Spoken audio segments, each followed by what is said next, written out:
The Boston Celtics are looking for a first-round draft pick and cap flexibility in order to move Jrue Holiday.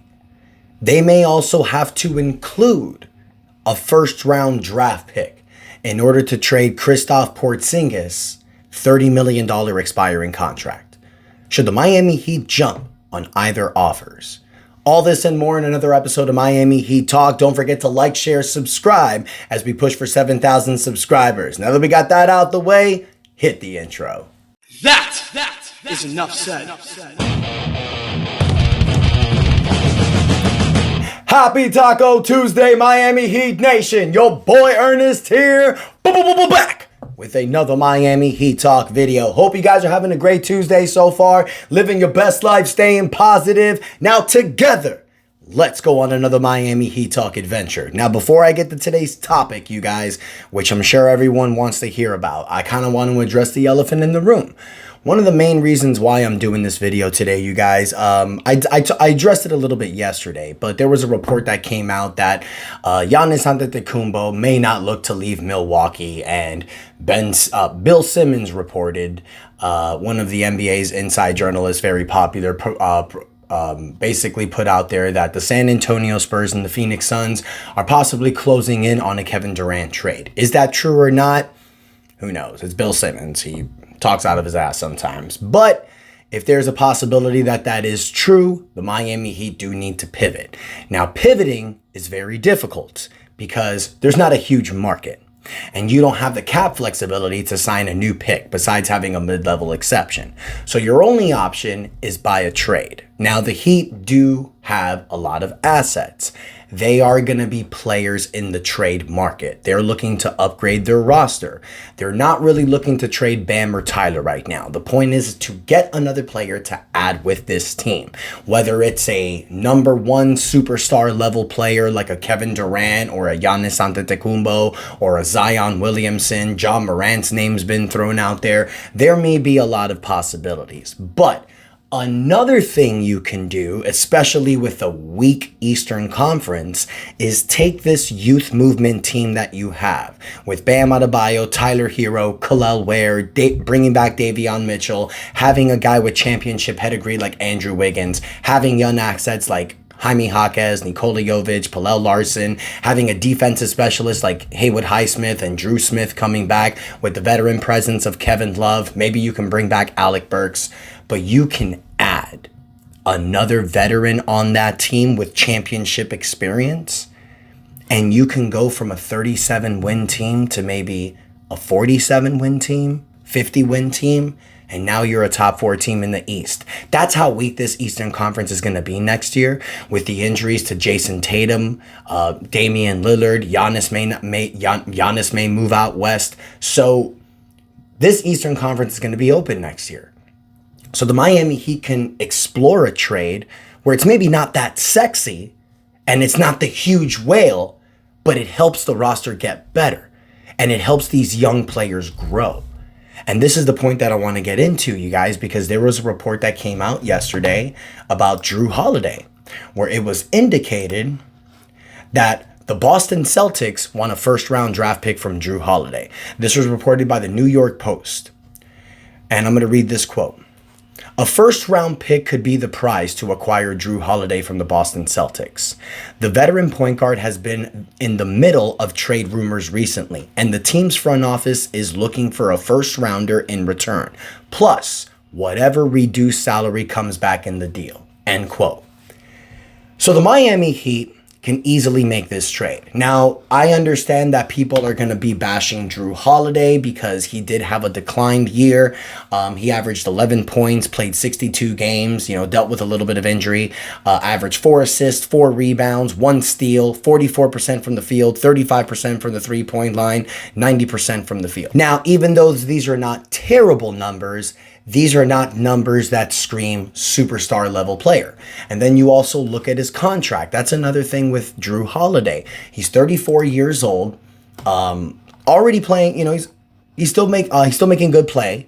You know, he's still one of the best perimeter defensive players out there. This is a guy that you can put next to Tyler Hero and as a starting point guard, and it'll work. Also, having Bam Adebayo with Jrue Holiday and Kel'el Ware and Andrew Wiggins, it really covers the plug for Tyler Hero's inefficiencies defensively. Tyler Hero's not the worst defender in the NBA, but he's not the best. You know what Tyler Hero is good for, his scoring. But you put Jrue Holiday next to him, this is now a defensive-minded player, but it's an upgrade on offense as well. And if you have Jrue Holiday and you bring back Davion Mitchell, that's a great 1-2 punch. Now, with Jrue Holiday's contract, he has 3 more years left in his contract. The final year is a player option. He makes $32 million next season, almost $35 million in the 2027 season, and then his final year in 2028, he'll make $37.2 million.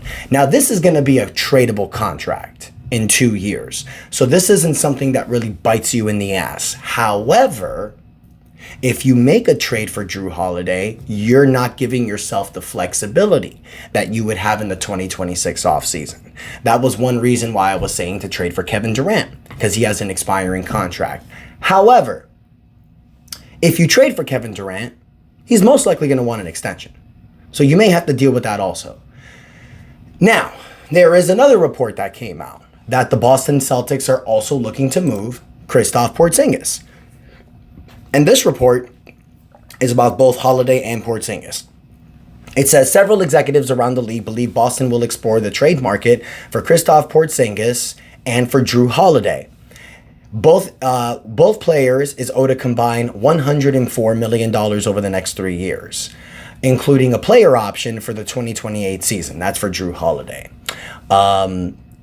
They've already been linked to trade interest from the Clippers and the Mavericks. Another trade candidate to keep an eye on NBA executives around the league is a sharpshooter, Sam Hauser, end quote.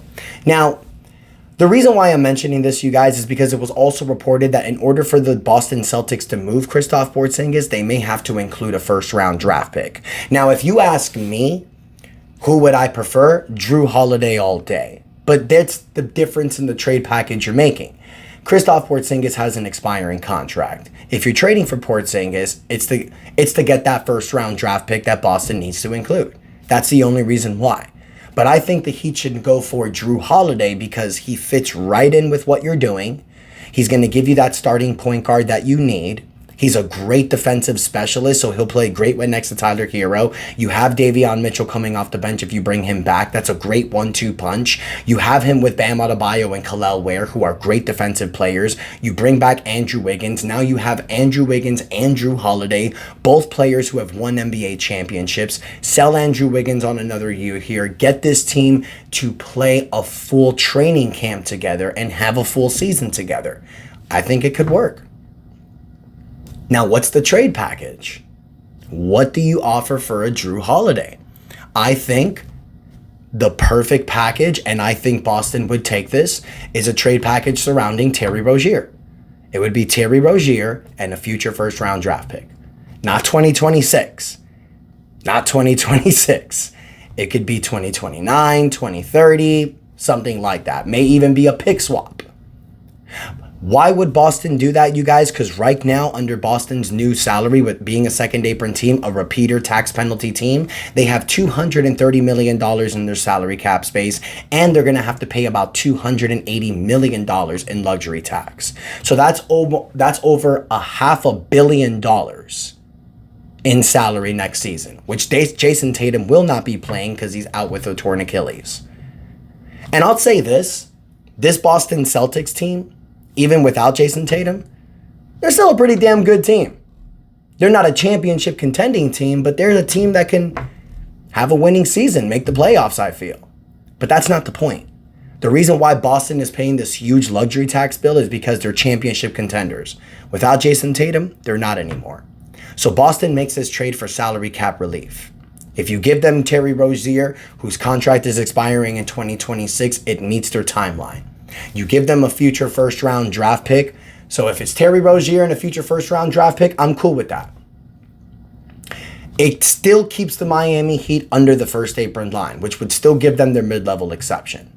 Maybe you can include another piece. Maybe it can be, I don't know, Terry Rozier, Kevin Love, and a future first-round draft pick, just for salary cap relief, to get you even under the first apron line.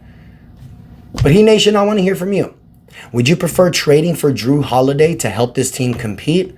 Or would you prefer trading for Kristaps Porzingis to get a future first-round draft pick and the expiring contract? I'd say Jrue Holiday, but I want to hear from you guys in the comments. Don't forget to like, share, subscribe as we push for 7,000 subscribers. Thank you guys so much for the continued support. And until next time, your boy Ernest out, and that is enough said.